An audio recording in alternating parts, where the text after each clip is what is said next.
Dear friends, सबको मेरा प्यार भरा नमस्कार। एक बार फिर स्वागत है राजवती राजन चैनल पर आप सभी का।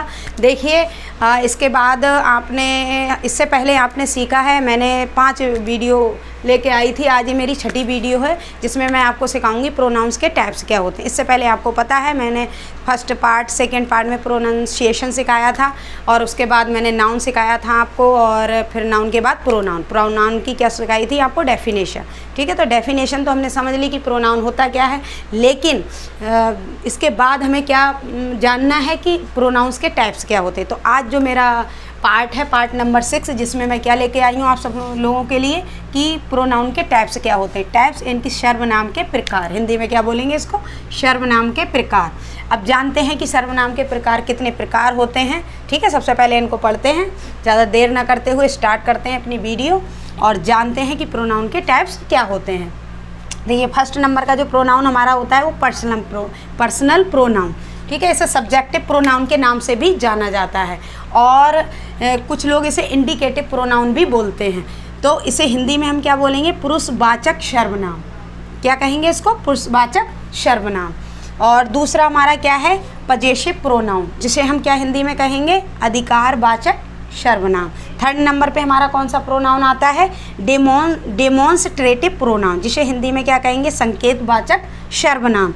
ठीक है, फोर्थ नंबर पर हमारा आता है डिस्ट्रीब्यूटिव प्रोनाउन, जिसे हम हिंदी में क्या कहेंगे, विभाग सूचक सर्वनाम। ठीक है, इंग्लिश के साथ अगर हिंदी भी होगी हमें पता, तो हम इसे अच्छे ढंग से सीख सकते हैं। ठीक है, तो हमें कोई प्रॉब्लम नहीं होगी कि इंग्लिश टू इंग्लिश में कभी हम इंग्लिश टू इंग्लिश तो सीख लेते हैं, पर समझ में नहीं आता इसकी हिंदी क्या है, तो हमें क्या होती है, दिक्कतें होती हैं। सीखने के बाद भी प्रॉब्लम्स हमें क्रिएट हो जाती हैं। देखिए, 5th नंबर पे हमारा कौन सा प्रोनाउन है, रिलेटिव प्रोनाउंस। और 6th नंबर पे हमारा कौन सा है, जिसे रिलेटिव प्रोनाउंस को क्या बोलते हैं हिंदी में, संबंधवाचक सर्वनाम। और इसके बाद देखिए 6 नंबर पे कौन सा प्रोनाउन है हमारा, रिफ्लेक्सिव प्रोनाउन, जिसको हिंदी में क्या बोलेंगे हम, निजवाचक सर्वनाम। इसके बाद हमारा आता है 7th नंबर का इंडेफिनिट प्रोनाउन, जिसे हम हिंदी में क्या बोलेंगे, निश्चयवाचक सर्वनाम। ठीक है, अब इसके बाद हमारा 8th नंबर आता है जो हमारा कौन सा प्रोनाउन है, इंट्रोगेटिव प्रोनाउन, जिसे हम हिंदी में क्या बोलेंगे, प्रश्नवाचक सर्वनाम। अब ये 9 नंबर का हमारा क्या है, एम्फैटिक प्रोनाउन, जिसे क्या बोलेंगे हम, दृढ़ता भी बोलते हैं और दृढ़वाचक सर्वनाम। लेकिन इसके बाद वैसे तो हमारे 11 प्रोनाउंस होते हैं, लेकिन जो मेन है जिनके लिए समझना हमें ज़रूरी है, उनके बारे में हम समझते हैं अच्छी प्रकार से। अब जानते हैं इसके बाद, देखिए ये तो हमने जान लिया कि हमारे प्रोनाउन कितने होते हैं, मैंने यहाँ पर लिख रखे हैं 9। ठीक है, तो अब हम जानेंगे कि ये होते क्या हैं। पर्सनल प्रोनाउन नाम तो बता दिया मैंने आपको, पर हमें ये तो नहीं पता पर्सनल प्रोनाउन है क्या, इसे कैसे पहचानेंगे। ठीक है, तो अब हम इसकी डेफिनेशन आपको पता है। देखिए, अभी हमने क्या समझा कि हमारे नाउन कितने टाइप्स के होते हैं, हमने वो सारा पढ़ लिया था, लेकिन अब हमें क्या समझना है कि हमारा पर्सनल प्रोनाउन होता क्या है। ठीक है, उनके बारे में एक एक करके सबके बारे में समझते हैं ताकि हम इन्हें अच्छे से पहचान सकें। खाली प्रोनाउन ही तो समझ में हमें आ गया, खाली प्रोनाउन समझने से हम इन चीज़ों को क्लियर नहीं कर सकते। तो हमें सबसे पहले क्या है, उनके टाइप्स में जाकर उनके बारे में अलग अलग तरीके से समझना पड़ेगा कि पर्सनल क्या होता है, इंडिकेटिव क्या होता है, रिफ्लेक्सिव क्या होता है, या पजेसिव प्रोनाउन क्या होता है। ठीक है, तो सबसे पहले फर्स्ट नंबर पे हमारा कौन सा है, पर्सनल प्रोनाउन। तो देखिए, इसको हिंदी मैंने पहले आपको बता रखा है, इसे क्या बोलते हैं, व्यक्तिवाचक सर्वनाम। इसके बारे में कुछ डेफिनेशन लिखी, जैसे कि a pronoun that stands for a person और a thing is called a personal pronoun. कौन सा प्रोनाउन पर्सनल प्रोनाउन कहलाता है, ए प्रोनाउन, वह सर्वनाम, वह एक सर्वनाम कौन सा, दैट की स्टैंड जो खड़ा होता फॉर पर्सन और अ थिंग, एक व्यक्ति। ठीक है, पर्सन मीन्स क्या है, एक व्यक्ति या वस्तु विशेष के लिए क्या किया जाता हो, प्रयोग किया जाता हो उसकी जगह, या उसको रखा जाता हो, तो उसे हम क्या बोलेंगे, पर्सनल प्रोनाउन कहेंगे। तो देखिए, ये 2 टाइप्स के होते हैं हमारे, इसमें सिर्फ हम अधिकतर बात किसकी करेंगे, एक पर्सन के बारे में और थिंग के बारे में। और इसके बाद देखिए, हम इसे 2 टाइप्स में इसके 2 टाइप्स होते हैं, इसके भी 2 टाइप्स होते हैं, 2 टाइप्स में इसको समझा जाता है। कौन कौन से टाइप्स होते हैं हमारे, सब्जेक्टिव प्रोनाउन, दूसरा हमारा ऑब्जेक्टिव प्रोनाउन। ठीक है, और इसके बाद देखिए हमारा क्या है ऑब्जेक्टिव और सब्जेक्टिव कैसे होते हैं ये भी हम समझेंगे अभी पूरे चार्ट के माध्यम से। मैं आपको समझाऊंगी ब्लैक बोर्ड पे कि ऑब्जेक्टिव हमारा प्रोनाउन क्या है और सब्जेक्टिव क्या है। और जैसे कि ये प्रोनाउन अधिकतर क्या है, ये किसके लिए, व्यक्ति विशेष के लिए ही हम प्रयोग करते हैं, किसी और चीज़ के लिए नहीं, उस पर ज़्यादा फोकस किया जाता है।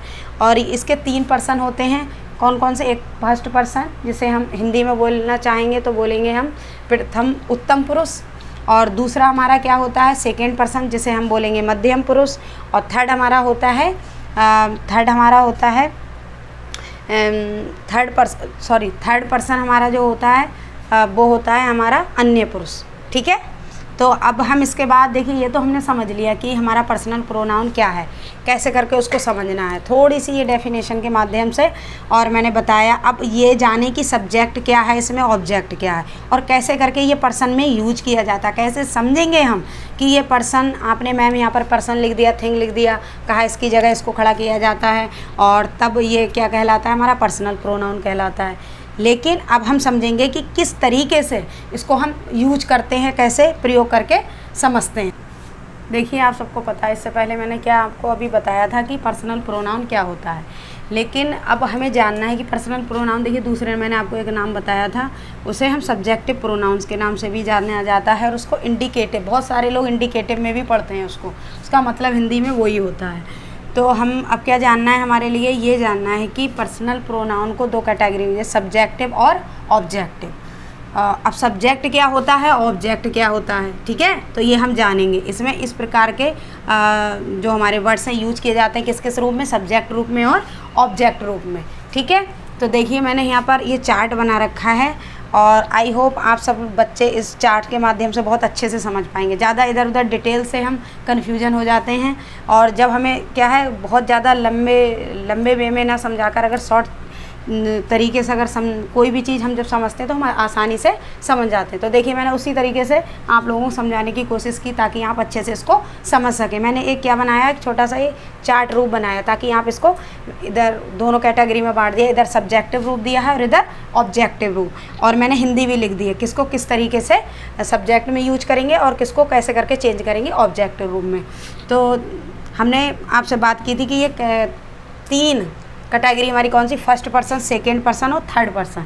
3 पर्सन में इसको यूज किया जाता है, 3 पर्सन इसमें यूज किए जाते हैं। कौन कौन से, देखिए फर्स्ट पर्सन में हमारा क्या आता है, मैं मुझे, हिंदी में क्या बोलेंगे उसको हम, देखिए हिंदी भी लिख दी इसलिए ताकि आप अच्छे से समझ सकें। मैंने फर्स्ट पर्सन में लिखा है मैं और मुझे, तो मैं और मुझे, देखिए इंग्लिश में आप सबको पता होगा क्या बोलते हैं, मैं मुझे को आई, सब्जेक्ट रूप में अगर मैं भी आए चाहे मुझे आए, ये वाला हमारा जो पर्सनल हमारा प्रोनाउन है, तो हम उसमें क्या लिखेंगे, आई। और अगर ऑब्जेक्ट उसको चेंज करना हो, यहाँ पर क्या है, अभी इसको मैं एग्जाम्पल्स भी दूंगी आपको, एक दो सेंटेंस भी बनवाऊँ ताकि आप और भी अच्छे तरीके से इसको समझ सकें। तो देखिए अब सब्जेक्ट रूप में रखेंगे तो हम इसको क्या बनाएंगे, मैं और मुझे की आई, और जब हम ऑब्जेक्ट में इसको चेंज करेंगे तो आई की जगह क्या हो जाएगा हमारा मी। ठीक है, अब देखिए इधर फर्स्ट पर्सन में हमारे क्या क्या आते हैं, मैं, मुझे, हम और हमें, हम और हमें, ये भी हमारे, ये दोनों क्या आते हैं हमारे, ये फर्स्ट पर्सन में आते हैं। और तो देखते हैं हम और हमें का हम सब्जेक्ट रूप में क्या यूज करते हैं, कौन सा सब्जेक्ट यूज करते हैं, उसके लिए WE, बी, ये सब्जेक्ट रूप में यूज होता है, और ये हमारा ऑब्जेक्ट रूप में। बी को अगर चेंज करेंगे हम ऑब्जेक्टिव रूप में तो अस लिखेंगे। ठीक है, तो इसके बाद देखिए ये तो हमने समझ लिया कि फर्स्ट पर्सन में हम किस किस चीज़ को रखते हैं, कौन कौन से सब्जेक्ट और कौन कौन से हमारे ऑब्जेक्ट आते हैं। तो फर्स्ट पर्सन में हमारे आई और वी, जिसे हिंदी भी मैंने लिख दी ताकि आप अच्छे से समझ सकें उसको, और मी और अस, मी को आई में और बी को अस में। ठीक है, अब उसके बाद हम जाते हैं सेकेंड पर्सन पे, ये है हमारा सेकेंड पर्सन, ये देखिए सेकेंड पर्सन है यहाँ तक। तो सेकेंड पर्सन में सिर्फ हमारा क्या आता है, यू।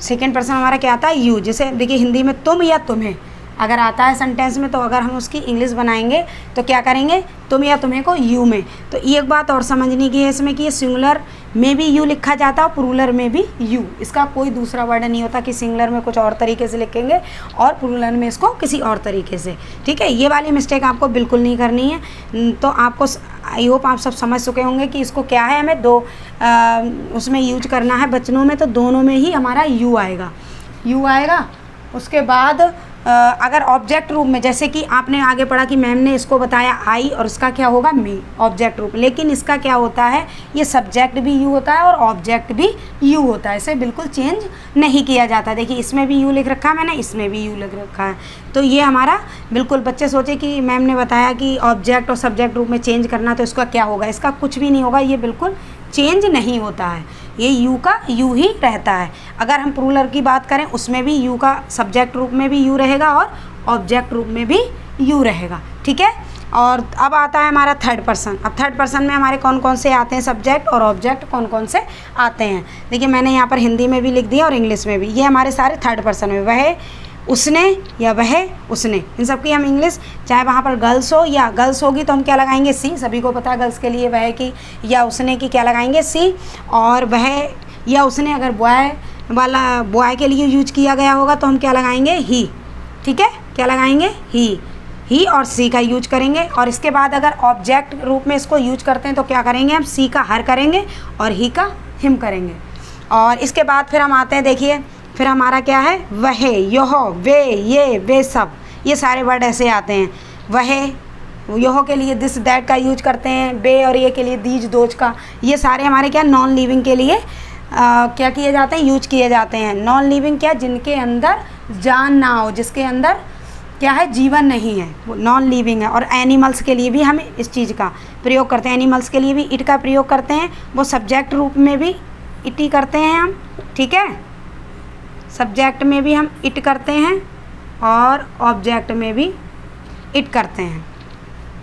और एनिमल्स के लिए, और दे का, बे सब के लिए हम क्या लगाएंगे, दे, तो दे को हम किस में चेंज करते हैं, ऑब्जेक्ट रूप में, देम में, ठीक है।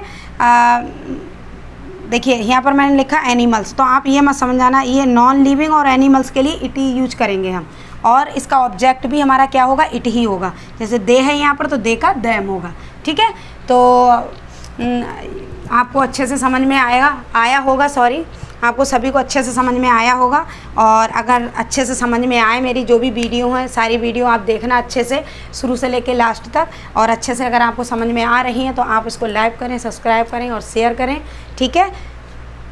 देखिए आप सभी को अभी मैंने समझाया था, एक चार्ट बनवाया था आपको, चार्ट के माध्यम से उसको समझाया, सब्जेक्टिव और ऑब्जेक्टिव, ठीक है। तो अब हमने वो तो समझ लिया कि उसमें ऑब्जेक्ट किस तरीके से, किसका सब्जेक्ट का ऑब्जेक्ट क्या बनाएंगे, तीनों पर्सन में हमने समझ लिया था। लेकिन क्या है, थोड़ा सा हमारा ये एग्जाम्पल्स दे के भी हम समझ लेते हैं, एक दो सेंटेंस बना के, कि इसको कैसे करके यूज करेंगे सब्जेक्ट रूप में और ऑब्जेक्ट। तो मैंने यहाँ पर लिखा है कि मुझे आइसक्रीम पसंद है।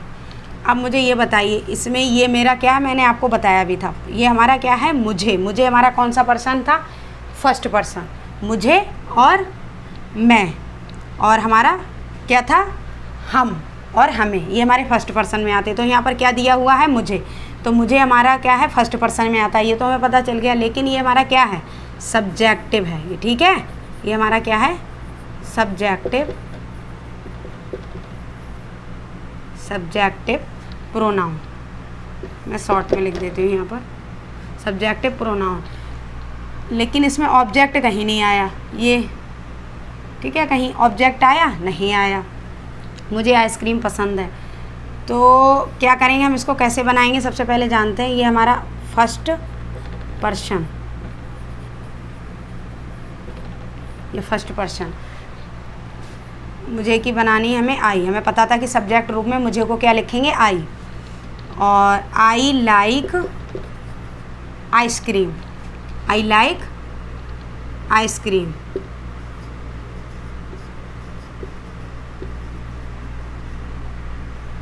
आई लाइक आइसक्रीम, ठीक है। अब सब्जेक्ट तो हमने जान लिया, लेकिन अभी ऑब्जेक्ट, मैंने दो सेंटेंस और लिखे, इसमें हम क्या जानते हैं कि ऑब्जेक्ट और सब्जेक्ट क्या है। इसमें देखिए मैंने दूसरा लिखा है, इसमें लिखा उसने मुझे आइसक्रीम खिलाई, उसने मुझे आइसक्रीम खिलाई। अब देखिए इसमें सब्जेक्ट भी, ये हमारा क्या है, सब्जेक्ट, और ये हमारा क्या है, ऑब्जेक्ट। अब ये भी आप समझ गए होंगे अच्छे से कि ये हमारा किस में आता है, ये हमारा आता है थर्ड पर्सन में, ठीक है, ही और सी, ये सारे हमारे किस में आते हैं, थर्ड पर्सन में, और ये हमारा सब्जेक्टिव है, ठीक है, और ये हमारा क्या है, ऑब्जेक्टिव, और ये किस में आता है, हमारा फर्स्ट पर्सन में, किस में आता है, फर्स्ट पर्सन में, ठीक है, ये हमारा फर्स्ट पर्सन में आता है। तो इसको कैसे बनाएंगे, देखिए किस तरीके से बनाते हैं, इसको देखते हैं।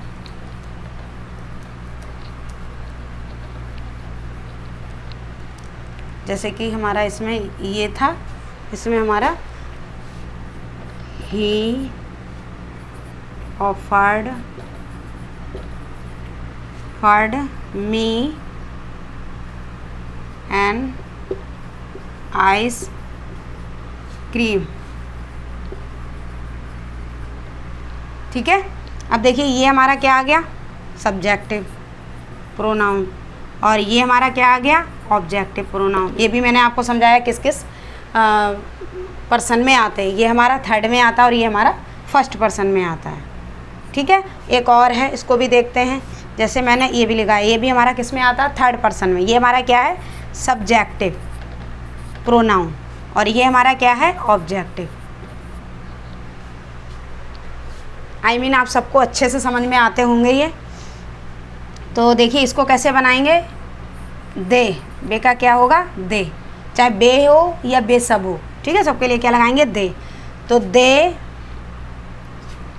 पढ़ाते हैं, दे टीच मी। तो बताइए ये हमारा क्या है, सब्जेक्ट, और ये हमारा क्या है, ऑब्जेक्ट। समझ में आ गया, वे सब मुझे पढ़ाते हैं, तो दे टीच मी।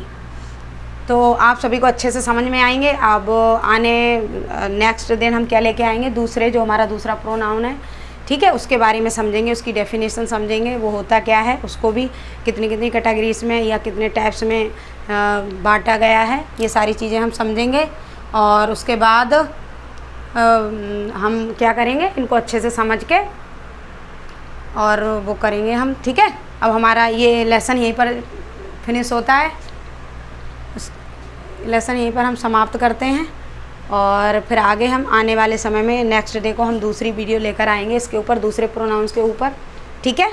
तो अगर आप सभी को मेरी वीडियो पसंद आई हो तो लाइक करें, सब्सक्राइब करें और शेयर करें, ठीक है।